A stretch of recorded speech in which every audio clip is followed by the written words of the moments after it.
సొంత నియోజకవర్గంలోనే పేదలకు మంచి చేయని ఈ వ్యక్తి 35 సంవత్సరాలు ఎమ్మెల్యేగా ఉండి కూడా 3 సార్లు సీఎంగా అయి కూడా 14 సంవత్సరాలు అధికారంలో ఉన్న తర్వాత కూడా ఒక మనిషి వల్ల ఈ ఒక్క కుప్పం నియోజకవర్గ ప్రజలకే ఎలాంటి మేలు జరగలేదు అనంటే మరి ఇలాంటి వ్యక్తి రాష్ట్రానికి ఒక ముఖ్యమంత్రిగాను కుప్పం నియోజకవర్గానికి ఒక ఎమ్మెల్యేగాను అర్హుడేనా అని చెప్పి నేను మిమ్మల్ని అందరినీ కూడా కోరుతా ఉన్నాను.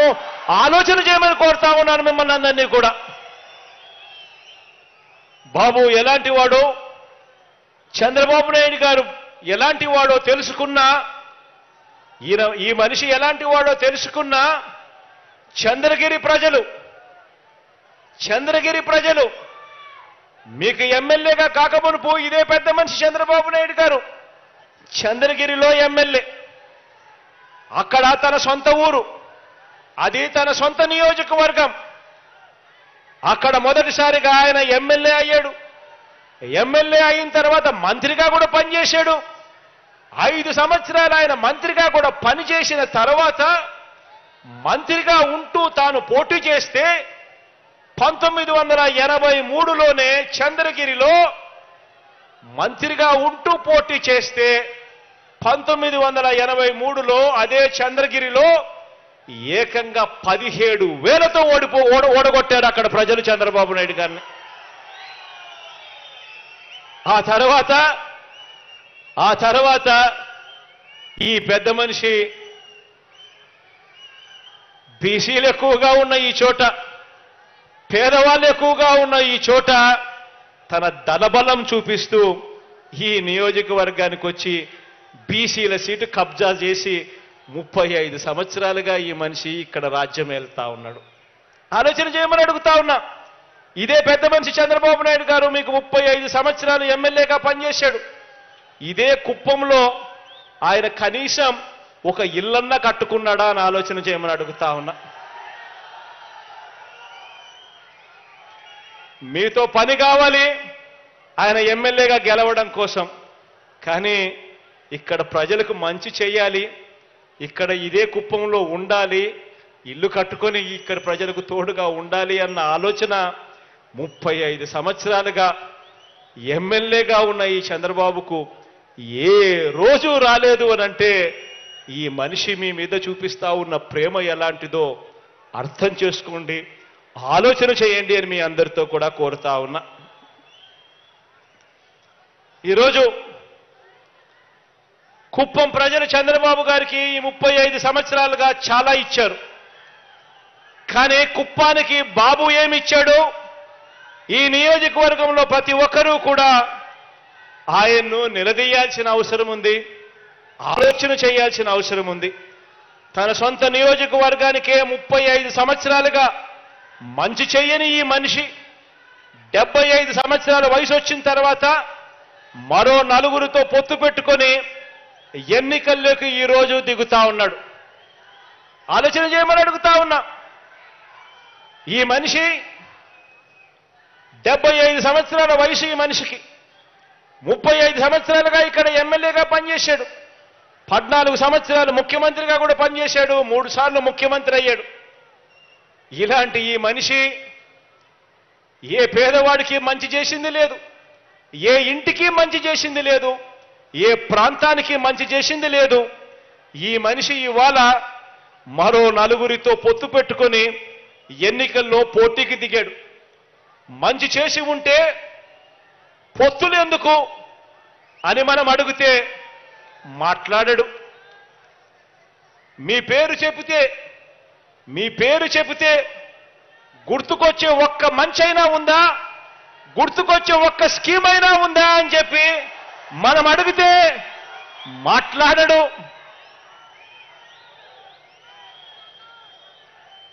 ఏ గ్రామం మధ్య అయినా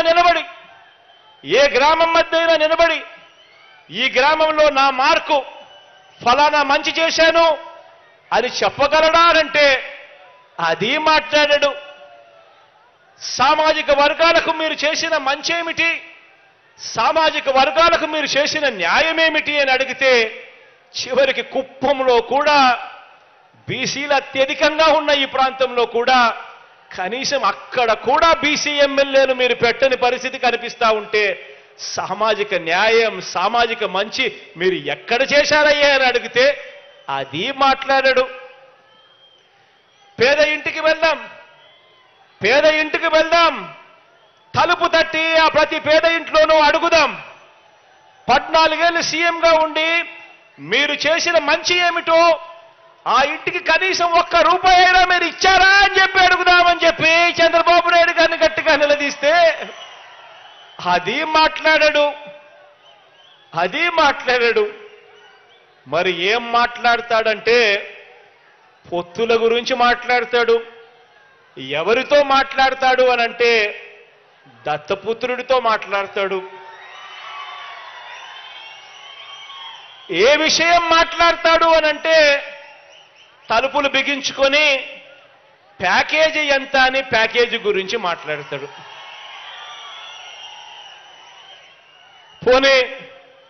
పోనీ కాపులకు మీరు చేసిన మంచేమిటి? కాపులకు మీరు చేసిన మంచేమిటి? వంగవీటి రంగాను హత్య చేయించింది మీరే కదా, అందుకే మిమ్మల్ని వారంతా వర్గ శత్రువుగా భావిస్తున్నారు కదా అని మనం అడిగితే దానికి కూడా మాట్లాడడు.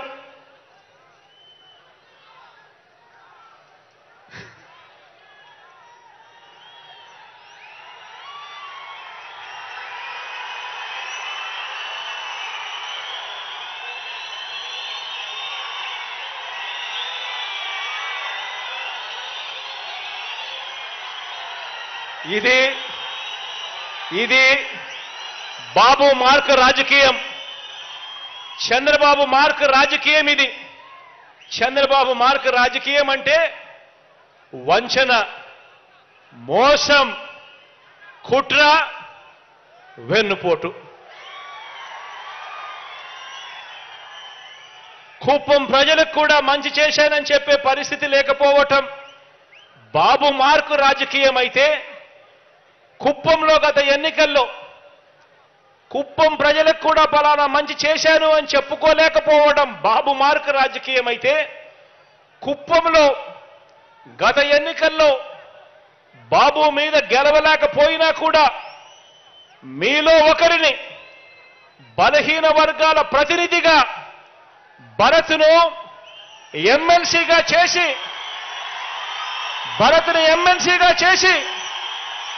బలహీన వర్గాల ప్రతినిధిగా మీలో ఒకడిని ఎమ్మెల్సీగా చేసి అతన్ని ముందు పెట్టి ఇక్కడి పేద కుటుంబాలన్నింటికీ కూడా చరిత్రలో ఎప్పుడూ జరగని విధంగా, ఎన్నడూ జరగని విధంగా ప్రతి ఒక్క కుటుంబానికి మంచి చేయటం మీ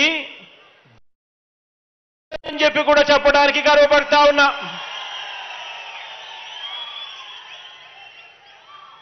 భరత్ను మన బలహీన వర్గాలకు చెందిన నాయకుడిని, మీ వాడిని ప్రతినిధిగా చేసి ఆయన 2019లో గెలవలేకపోయినా కూడా ఎమ్మెల్సీగా చేసి కుప్పానికి ఈ 5 సంవత్సరాలలో ఇంత మంచి చేశాం. ఇదే భరత్ని, మీ వాడిని కుప్పం ఎమ్మెల్యేగా ఎన్నుకోండి,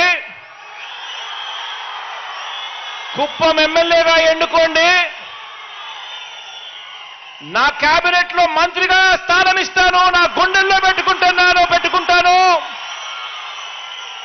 తన ద్వారా కుప్పం నియోజకవర్గానికి మరింత అభివృద్ధి, మరింత సంక్షేమం చేయిస్తాను అని చెప్పి కూడా ఈ సందర్భంగా మాటిస్తున్నాను మీ అందరికీ.